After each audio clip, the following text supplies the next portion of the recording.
तो चलो दोस्तों, स्वागत है आपका अपने चैनल अंक एकेडमी में। और आज का हमारा जो टॉपिक है वो है वेक्टर। ठीक है, तो चलो स्टार्ट करते हैं वेक्टर को और समझते हैं कि क्या है वेक्टर, कैसे इसके क्वेश्चन सॉल्व करेंगे। हम कोशिश करेंगे कि ज़्यादा से ज़्यादा क्वेश्चंस और थ्योरी कवर करें इस पूरी सीरीज में। ठीक है, तो वेक्टर चैप्टर की बात करते हैं। सबसे पहले हम ये समझते हैं कि क्या होता है वेक्टर। उसके पहले हम एक बहुत बढ़िया टर्म हमको समझने की ज़रूरत है जिसको हम बोलते हैं फिजिकल क्वांटिटी। ठीक है, फिजिकल क्वांटिटी। ठीक है, फिजिकल क्वांटिटी क्या होती है भाई? अरे भाई, फिजिकल क्वांटिटी होती है, हम इसको पी क्यू बोल सकते हैं। पी से फिजिकल ले लो, क्यू से क्वांटिटी ले लो। अरे नहीं नहीं, मजाक कर रहा हूँ, ऐसा कुछ नहीं है।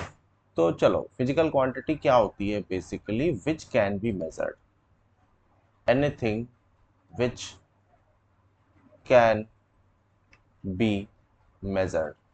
ऐसा कुछ भी जिसको आप नाप सकते हो, मेजर कर सकते हो, वो होती है फिजिकल क्वांटिटी। ठीक है, तो फिजिकल क्वांटिटी का एक बहुत ही बढ़िया एग्जाम्पल हम लेते हैं और हम बोलते हैं कि चलो, जैसे कि 5 किलोग्राम। ठीक है, एक और ले सकते हैं हम लोग, जैसे कि 5 सेंटीमीटर। अभी देख के पता चल रहा है ये दोनों क्या है? फिजिकल क्वांटिटी है। ये किसको मेजर कर रहा है? यहाँ पे हम मेजर कर रहे हैं भाई वेट को। ठीक है, किस चीज को मेजर कर रहे हैं? हम वेट को मेजर कर रहे हैं।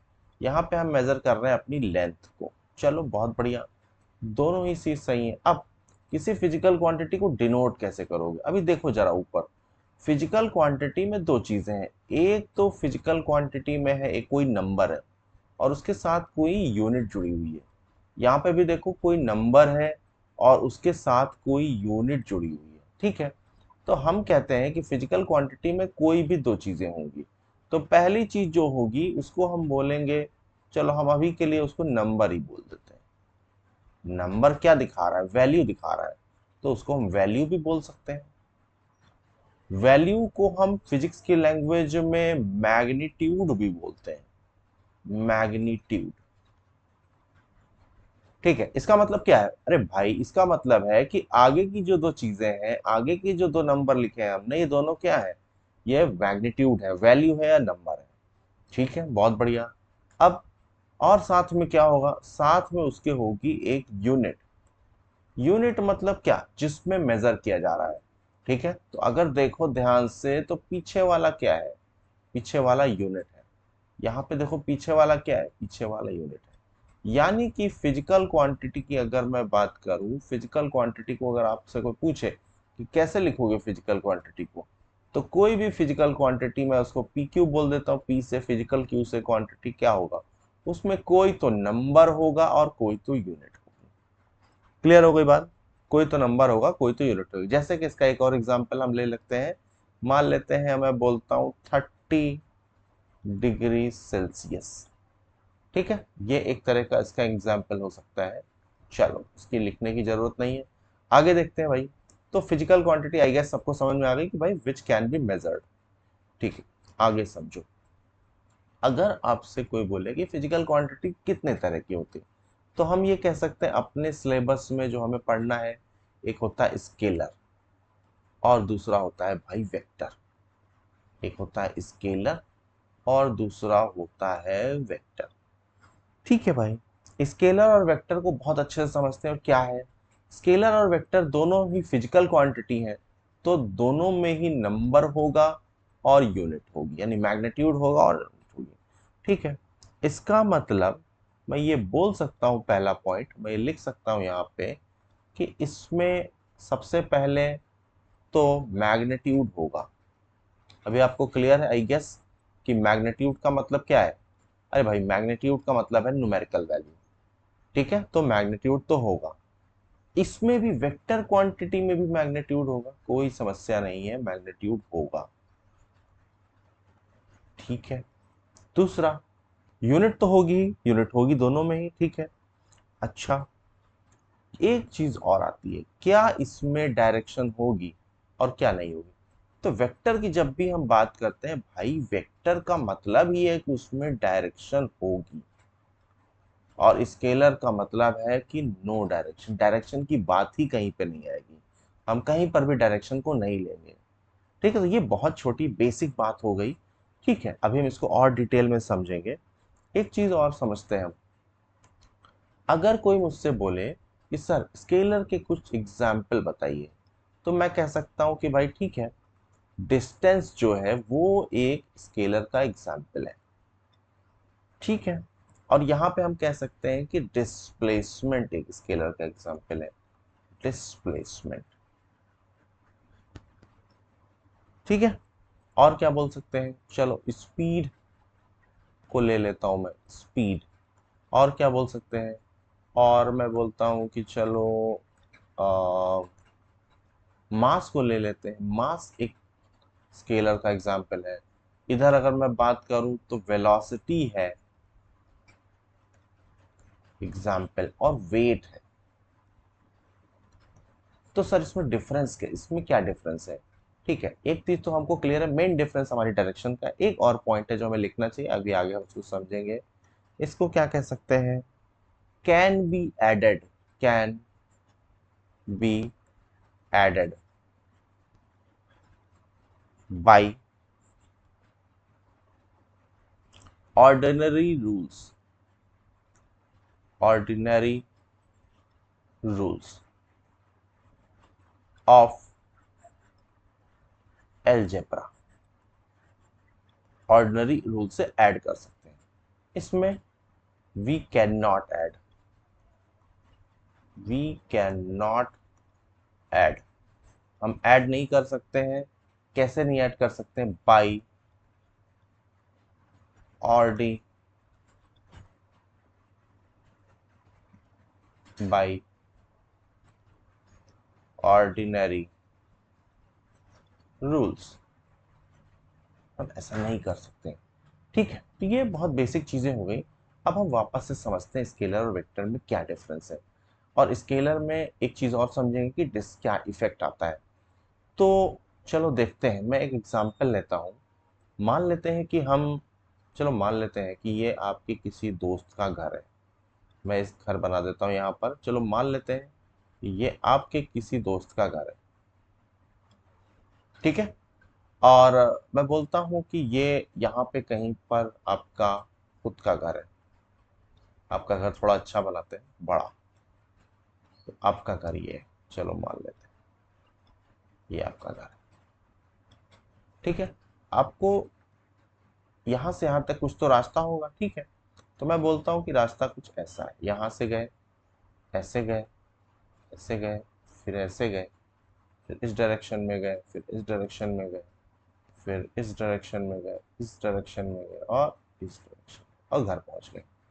अब आपसे कोई पूछे कि what is the difference between distance and displacement, तो ऐसे सोचो कि अगर ये डिस्टेंस चलो 2 है, 2 मीटर या 2 यूनिट ले लेते हैं, ये डिस्टेंस 1 है, ये डिस्टेंस चलो 2 है, ये डिस्टेंस मैं बोल देता हूँ चलो 1 है, ये 1 बोल देता हूँ, this is also 1, this is also 1, this is also 1, this is 2, ठीक है। अब आपसे कोई पूछे कि इस घर को मैं ए मान देता हूँ और इस घर को मैं बोल देता हूँ बी, ए से बी तक, ए से बी तक का टोटल डिस्टेंस क्या है।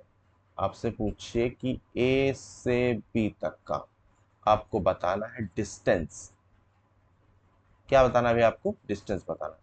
तो डिस्टेंस क्या हो जाएगा, जोड़ते हैं, 2 और 2 4, 2 6, 2 8, 2 10 और 12, ये क्या हो गया, 12 हो गया, ठीक है। ए से बी तक का डिस्टेंस। अब तुमसे कोई पूछे कि भाई ए से बी तक कोई स्पेसिफिक डायरेक्शन थी क्या, तुम बोलोगे नहीं सर कोई डायरेक्शन नहीं थी। पहले तो हम थोड़ी देर इधर चले, फिर हम थोड़ी देर ऐसे चले, फिर हम थोड़ी देर ऐसे चले, फिर हम थोड़ी देर ऐसे चले, फिर हम थोड़ी देर इस तरफ चले, फिर हम थोड़ी देर ऐसे चले, फिर हम ऐसे चले, फिर हम ऐसे चले, और फिर हम ऐसे चले। यानी कि कोई भी स्पेसिफिक डायरेक्शन नहीं थी। इसका मतलब क्या है कि कोई भी स्पेसिफिक डायरेक्शन जो थी वो नहीं थी, यहाँ पे कहीं पे थी ही नहीं डायरेक्शन। आई गेस सबको क्लियर हो गया होगा, ठीक है। तो इसका मतलब हम ये नहीं बोल सकते, डिस्टेंस के बारे में हम ये नहीं बोल सकते कि हम किसी स्पेसिफिक स्पीड से चले ए से बी तक जाने के लिए, ठीक है। अब मुझसे कोई पूछे कि डिस्प्लेसमेंट क्या है, तो देखो ध्यान से, मैं क्या करता हूँ कि दूसरा कर लेता हूँ, एक काम करते हैं, ए से बी तक एक स्ट्रेट लाइन ड्रॉ कर देते हैं, ए से बी तक एक स्ट्रेट लाइन ड्रॉ कर देते हैं, देखो ए से बी तक एक स्ट्रेट लाइन ड्रॉ हो गई। अब ये एक स्पेसिफिक डायरेक्शन है ना भाई, ये क्या है, ये एक स्पेसिफिक डायरेक्शन है ना ए से बी तक। तो अगर ए से बी तक स्पेसिफिक डायरेक्शन है तो ये जो डिस्टेंस है, मतलब अगर कोई पूछे तो ए से हम बी तक जो चले, ये जो चले, इसको ही हम बोलेंगे डिस्प्लेसमेंट। इसको क्या बोलेंगे, डिस्प्लेसमेंट। इसको बोलेंगे डिस्प्लेसमेंट। आई गेस क्लियर हो गया होगा आपको। ठीक है, क्या इस डिस्टेंस में डिस्प्लेसमेंट है? हाँ है। देखो, एक छोटा सा डिस्प्लेसमेंट ये है, एक छोटा सा डिस्प्लेसमेंट ये है, एक छोटा सा डिस्प्लेसमेंट ये है, एक छोटा सा डिस्प्लेसमेंट ये है, एक छोटा सा डिस्प्लेसमेंट ये है, एक छोटा सा डिस्प्लेसमेंट यहाँ पर है, एक छोटा सा डिस्प्लेसमेंट यहाँ पर है, एक यहाँ पर है, और एक यहाँ पर है। यानी कि डिस्टेंस जो होती है बहुत सारे छोटे छोटे डायरेक्शन से मिलकर बनी है। इसका मतलब डिस्प्लेसमेंट क्या है, एक सिंगल डायरेक्शन में जब आप मूवमेंट करते हो तो उसको ही हम लोग बोलते हैं डिस्प्लेसमेंट। क्लियर हो गई बात? ठीक है, आई गेस सबको ये बात क्लियर हो गई होगी, इसमें कोई ऐसी समस्या नहीं है। ठीक है, अब हम अपने इस फोर्थ पॉइंट को डिस्कस करेंगे, कैन बी एडेड, और इधर फोर्थ पॉइंट को डिस्कस करें, वी कैन नॉट ऐड। ठीक है, ध्यान से समझो क्या हो रहा है इसमें। चलो नया पेज ले लेते हैं। अब मेरी बात ध्यान से सुनिए। मैं बोलता हूं कि हम मार्केट गए, चलो मान लेते हैं कि कोई सुंदर सा लड़का है, लड़का ही मानेंगे, आजकल बहुत दिक्कतें चल रही हैं। तो ऐसा एक लड़का है, तो ऐसा लड़का है, ठीक है, और इसकी आँख वाँख बना देते हैं, थोड़ा सा अच्छा लगेगा, मान लेते हैं लड़का है। ये लड़का मार्केट जाता है और ये लाता है 5 kg पोटैटो लाता है,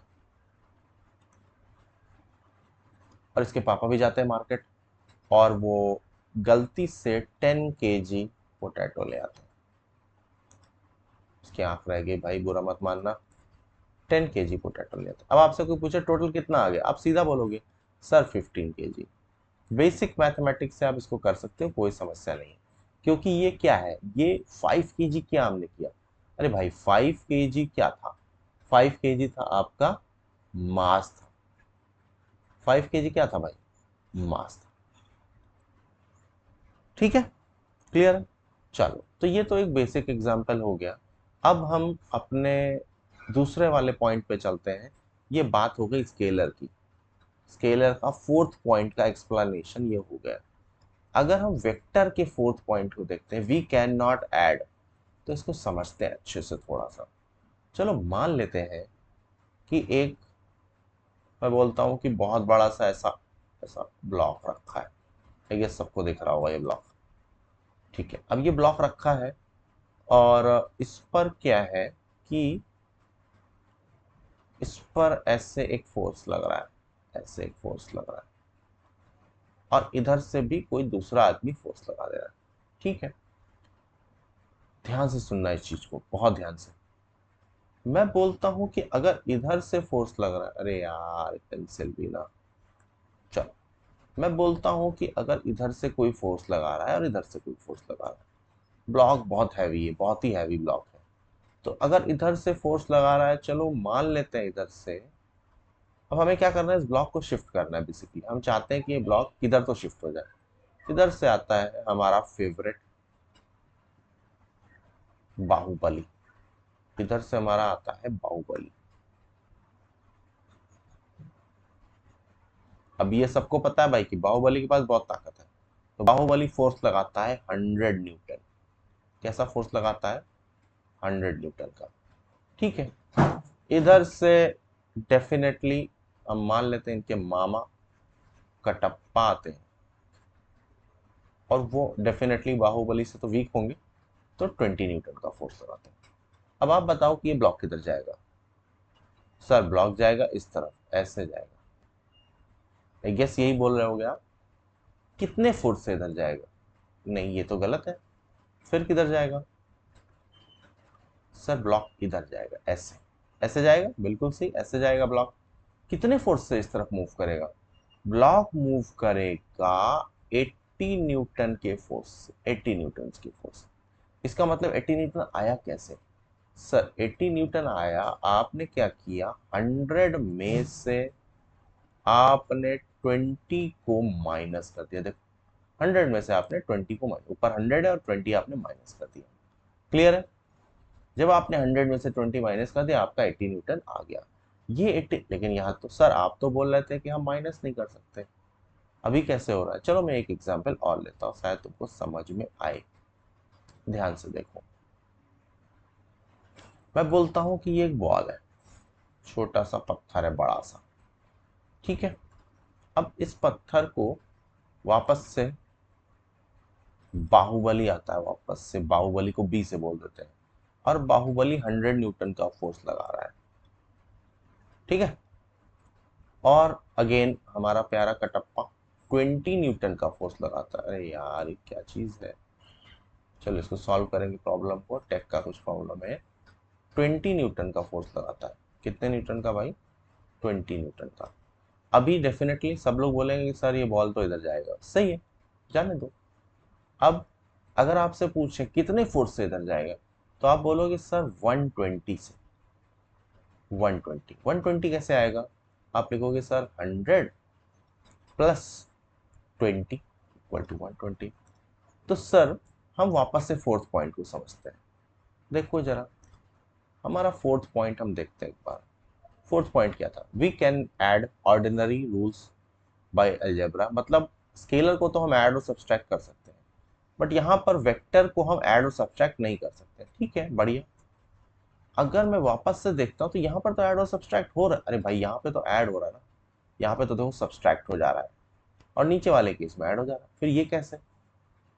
अच्छा ठीक है, मैं एक दूसरा एग्जाम्पल आपको देता हूँ, तो आपको ज्यादा बेटर तरीके से ये बात समझ में आएगी।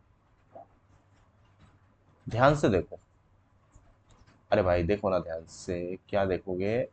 चलो मैं बोलता हूँ कि एक छोटा सा ब्लॉक है, ऐसा एक ब्लॉक है, एक काम करते हैं, अच्छा ब्लॉक लेते हैं। चलो एक छोटा सा ब्लॉक है, एक गेस दिख रहा हो सबको। किसी बंदे ने क्या किया, ऐसे फोर्स लगाया। अब हमारा कटप्पा या बाहुबली जो भी ऐसे फोर्स लगाता है, और कटप्पा क्या करता है, इस पर ऐसे फोर्स लगा देता है, देखो एंगल बना के ऐसे, ठीक है। मान लेते हैं ये एंगल, मैं बोल देता हूँ कुछ एंगल है थीटा, और ये इस तरफ फोर्स लगा रहा है, ये इस तरफ फोर्स लगा रहा है, ठीक है। ये भाई आपका बाहुबली अभी भी हमारा कितना लगा रहा था, बाहुबली फोर्स 100 लगा रहा था, तो मैं बोल देता हूँ कि 100 का फोर्स लगा रहा है, और ये कितने का फोर्स लगा रहा है? 20 का।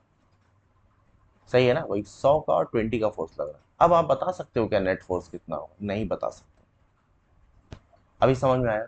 इसका मतलब क्या है, जब जब हम फोर्स एंगल बदलते हैं, किसी भी वेक्टर क्वांटिटी का एंगल बदलते हैं, उसके इफेक्ट पर फर्क पड़ता है, यानी जो कुछ भी हो रहा है उस पर इफेक्ट आ जाता है। अभी देखो आगे अगले पेज पे आपको ये समझ में आएगा। चलो मान लेते हैं, ठीक है, चलो वापस से एक ब्लॉक ले लेते हैं, इस बात को अच्छे से समझो बहुत, कि वेक्टर किस तरह काम। चलो मान लेते हैं एक ब्लॉक था, ऐसा बड़ा सा ब्लॉक है, ठीक है, और इस पर किसी बंदे ने ऐसा एक फोर्स लगाया हुआ, ध्यान से समझना, ठीक है। अभी ऐसा फोर्स लगाया, किसी ने भी लगाया, तो होगा क्या? क्या होगा भाई बताओ जरा, अरे सोच के बोलो ना, क्या होगा? ये जो ब्लॉक है ना, ये इस तरफ मूव करेगा, ऐसे ऐसे मूव करेगा, ठीक है, इसका मूवमेंट ऐसा हो जाएगा। बिल्कुल सही बात है, कोई दिक्कत नहीं है। मैं कहता हूं कि किसी दूसरे बंदे ने, अब एक काम करते हैं, सेम ब्लॉक पर इस पुराने वाले फोर्स को हम 1 मिनट के लिए हटा देते हैं। चलो ये हट गया। मैं बोलता हूं कि इस पर एक काम करो, अब आप इस पर ऊपर से नीचे ऐसे फोर्स लगा दो, तो क्या होगा? ये नीचे की तरफ प्रेस होगा, अगर नीचे सरफेस होगा डेफिनेटली नीचे की तरफ प्रेस होगा, ठीक है। अच्छा, अब आप क्या काम करो, इस पर ऐसे एक फोर्स लगा दो, देखो कैसे, ऐसे। क्या होगा? ये फोर्स क्या काम करेगा? ये फोर्स का कुछ इफेक्ट ऐसा हो रहा होगा जिससे ये आगे जा रहा होगा, कुछ फोर्स इसका कुछ पार्ट ऐसा होगा जो इसको नीचे दबा रहा हो। आप चाहे तो घर पे ट्राई करके देख सकते हो, ठीक है। इसका मतलब क्या है कि अगर फोर्स कैसी क्वांटिटी है भाई? फोर्स कैसी क्वांटिटी? फोर्स वेक्टर क्वांटिटी है, वेक्टर क्वांटिटी। वेक्टर क्वांटिटी की हमने दो डेफिनेशन पढ़ी है। हमने एक डेफिनेशन तो बहुत बचपन में पढ़ी है कि वेक्टर में क्या होगा भाई, वेक्टर में होगा मैग्नीट्यूड होगा। वेक्टर में क्या होगा, मैग्नीट्यूड, यानी कुछ तो वैल्यू होगी। और क्या होगा, और हमने पढ़ा है कि भाई उसमें डायरेक्शन होगा। एक ये चीज पढ़ी है। मैं आपको एक दूसरी बढ़िया डेफिनेशन बताता हूँ। वेक्टर या किसी भी तरह का वेक्टर वो डिपेंड करता है, depends on direction. Depends on direction का मतलब क्या है भाई? अरे भाई, डिपेंड ऑन डायरेक्शन का मतलब है कि change of effect, change of effect, change of effect. अगर फोर्स के केस में कहें तो मैंने बताया, अगर हम इधर से लगा रहे हैं ऐसे, अगर ऐसे लगाएंगे, देखो ऐसे लगाएंगे तो ऑब्जेक्ट इधर जाएगा, ठीक है। अगर फोर्स ऊपर से लगा रहे होते तो ऑब्जेक्ट नीचे की तरफ प्रेस हो रहा होता। बट हम फोर्स थोड़ा सा ऐसे लगा रहे हैं, इसका मतलब क्या है, फोर्स का इफेक्ट दो साइड में डिवाइड हो गया। एक देखो इस तरफ और एक इस तरफ। अगर इस तरफ ना बोले, साइंस की लैंग्वेज में बोले तो मैं बोलूंगा कि थोड़ा सा हिस्सा वो चाहता है कि ये हॉरिजॉन्टल जाए, हॉरिजॉन्टल जाए, और कुछ हिस्सा चाहता है कि ये वर्टिकल नीचे की तरफ प्रेस हो जाए। अरे सही है ना भाई, वर्टिकल नीचे की तरफ प्रेस हो जाए। अब एक बात सोचो जरा, सिंपल है कि अगर वर्टिकल नीचे की तरफ प्रेस हो रहा है, अच्छा एक काम करता है, इसी वेक्टर को थोड़ा सा अगर मैं ऐसे कर दूं, ऐसे ऊपर से ऐसा ऐसा कर दूं, फर्क पड़ेगा? एकदम सीधा कर देंगे तो अलग फर्क पड़ेगा। मैं इसको थोड़ा इधर कर दूं, मैं इस वेक्टर फोर्स को थोड़ा सा ऐसे कर दूं, देखो जितनी बार भी हम ये एंगल बदल रहे हैं, जितनी बार भी हम एंगल बदल रहे हैं, देखो इसमें हमने एंगल बदला, इसमें हमने एंगल बदला, इसमें एंगल बदला, इसमें एंगल बदला, जितनी बार भी हम एंगल बदल रहे हैं हम ये देख पा रहे हैं कि भाई डायरेक्शन की वजह से फोर्स का इफेक्ट चेंज हो रहा है। इसका मतलब क्या है कि वेक्टर क्वांटिटी है, कोई दिक्कत नहीं है, ठीक है। अब आगे बढ़ते हैं। और वेक्टर क्वांटिटी किस पर डिपेंड करती है, डायरेक्शन पर, पूरी तरह से डायरेक्शन पर। चलो थोड़ा सा डिटेल में समझते हैं वेक्टर को कि क्या होता है वेक्टर। आई गेस इतना समझ में आ गया होगा सबको। तो मैं एक बढ़िया सी नई चीज पढ़ाता हूँ आपको कि रिप्रेजेंट कैसे करोगे, रिप्रेजेंटेशन ऑफ वेक्टर। अरे भाई वेक्टर को रिप्रेजेंट कैसे करोगे, दिखाओगे कैसे? ठीक है, तो सर क्या करेंगे, हम एक स्ट्रेट लाइन ले लेंगे। चलो एक ले लेते हैं, एक स्ट्रेट लाइन खींच दिया, स्ट्रेट लाइन। एक दूसरी स्ट्रेट लाइन और खींच लेते हैं ताकि हमें बार बार ही काम ना करना पड़े, ठीक है भाई। और एक स्ट्रेट लाइन खींच देते हैं, एक छोटी सी स्ट्रेट लाइन नीचे खींच देते हैं, चलो ठीक है। एक छोटी सी स्ट्रेट लाइन मैंने यहाँ पे खींच दी, ठीक। अब देखो ध्यान से, जैसे कि ये वेक्टर है, वेक्टर के आगे ऐसा एक एरो बना दो। वो एंड एरो सबने पढ़ा है, तो ऐसा एरो बना दो, ऐसा एरो बन गया एरो, ठीक है। ये जो एरो क्या दिखाता है, ये दिखाता है हेड को। इसको ही हम क्या बोलेंगे, अरे भाई इसको बोलेंगे क्या, बोलो जरा सब लोग, मेरा ये कुछ तो इसमें दिक्कत है, बट ठीक है। इसको बोलेंगे हेड, और पीछे वाले को हम बोलेंगे टेल। क्या बोलेंगे, टेल, हेड और टेल, ठीक है। अच्छा, ये एरो क्या दिखाता है सर, एरो दिखाता है भाई, एरो दिखाता है डायरेक्शन को। एरो क्या दिखाता है, डायरेक्शन को, ठीक है। अब ये जो लेंथ है, इसका लेंथ आपको दिख रहा है कि ये भाई ये लेंथ हमने बना दी, वेक्टर की लेंथ। तो वेक्टर की लेंथ हमको क्या दिखाती है, ये दिखाती है, क्या दिखाती है, मैग्नीट्यूड को। अरे भाई बोलो हाँ ना, मैग्नीट्यूड को दिखाती है, ठीक है, मैग्नीट्यूड को दिखाती है। चलो, अब मैंने बोला कि यहाँ पर एक वेक्टर बना, यहाँ पर एक वेक्टर बना, दोनों की डायरेक्शन सेम है। मैं बोलता हूँ कि इस वेक्टर को क्या बोलते हैं, इस वेक्टर को, चल ऊपर वाले वेक्टर की पहले बात करते हैं। मैंने बोला कि ये ए वेक्टर है, तो इस ए वेक्टर के ऊपर ऐसे एरो बना देते हैं। ये रिप्रेजेंटेशन होता है, लिखते कैसे वेक्टर को। तो यहाँ पर आते हैं और यहाँ पर मैं बोलता हूँ कि ये वेक्टर ए वेक्टर है भाई, चलो ठीक है। तो इसको मैं ए वेक्टर मान लेता हूँ और इसको मान लेता हूँ बी वेक्टर, ठीक है, बी वेक्टर। अच्छा, ए वेक्टर और बी वेक्टर में दोनों की डायरेक्शन सेम है, हाँ बिल्कुल सेम है। मैं लिखता हूं भाई कि direction of of A vector is same as direction of B vector. बिल्कुल बढ़िया, बी वेक्टर ए वेक्टर का डायरेक्शन सेम है, ठीक है। क्या दोनों का मैग्नीट्यूड सेम है? नहीं, क्योंकि इसकी लेंथ अगर आप देखो ना, इसकी लेंथ ज्यादा है और इसकी लेंथ भाई कम है कि नहीं, तो इसका मतलब कि सेम नहीं है, ठीक है। अच्छा, अगर मैग्नीट्यूड लिखना हो तो लिखेंगे कैसे? जब भी किसी वेक्टर का मैग्नीट्यूड लिखना हो, वेक्टर का मैग्नीट्यूड लिखना हो, वेक्टर मैग्नीट्यूड लिखना हो, वेक्टर मैग्नीट्यूड लिखना हो, तो आप क्या लिखोगे? आप लिखोगे कि भाई एक काम करो, आप लिख दोगे कि ए वेक्टर ऐसे मार्क बनाओ और इसके चारों तरफ ऐसे दो डंडे की, इसको बोलते हैं मॉड। और ये मैं लिख सकता हूं कि मॉड ऑफ बी वेक्टर। क्या ये दोनों बराबर है? नहीं, बराबर नहीं, तो ऐसा क्रॉस लगा दो। अभी क्लियर है? यानी ये जो मॉड है ये क्या दिखा रहा है? ये लेंथ को दिखा रहा है, वेक्टर के लेंथ को दिखा रहा है। ये क्या दिखा रहा है? ये वेक्टर के लेंथ को दिखा रहा है। ठीक है, आज के लेक्चर में इतना ही, बाकी कल करते हैं। ठीक है, चलो बाय बाय, थैंक यू।